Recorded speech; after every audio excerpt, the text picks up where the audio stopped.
I think that is the most amazing failing of the story, that they didn't put it to Lord McAlpine. I mean, even if they weren't intending to name him, they surely must have wanted to know whether their story was true or not and what explanation he could provide.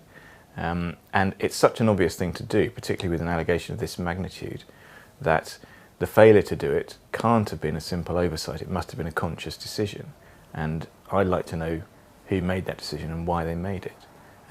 One of the key things, one of the reasons why this is a crisis for the whole BBC, rather than, as George Entwistle tried to claim before he resigned, just for Newsnight, is that this story was approved and editorially controlled all the way up through the BBC's hierarchy, right up, according to Entwistle, to a member of the management board, senior figures in BBC News, BBC lawyers.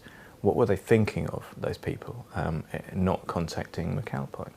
Angus Stickler is a very good journalist. He's a holder of the top award in the profession of radio journalism, the Sonny Gold Award for news, and a couple of other awards as well.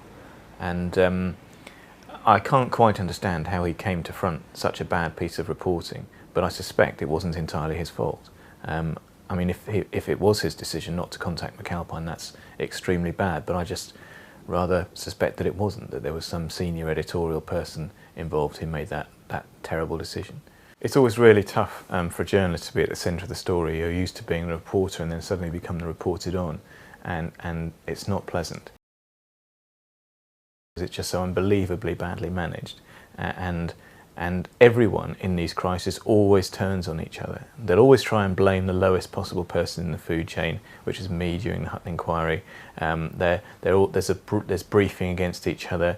Nobody is ever in charge. The BBC is horribly overmanaged, and it's tended to believe that the answer to every crisis is a fresh layer of management, fresh set of procedures, fresh bureaucracies, and that's absolutely the opposite answer of the truth. The fact is that the more procedures, bureaucracies and managers you add, the more confused lines of accountability and lines of command become. And a key reason why this has turned into such an almighty mess was that lines of accountability are so confused at the BBC. In any other media organisation, the editor of the newspaper or the programme takes responsibility for the content of that paper or programme. And in the BBC, the editor is actually quite low down the hierarchy. He or she has the stale breath of 5 or 6 different managers over his or her shoulder, and that's the problem.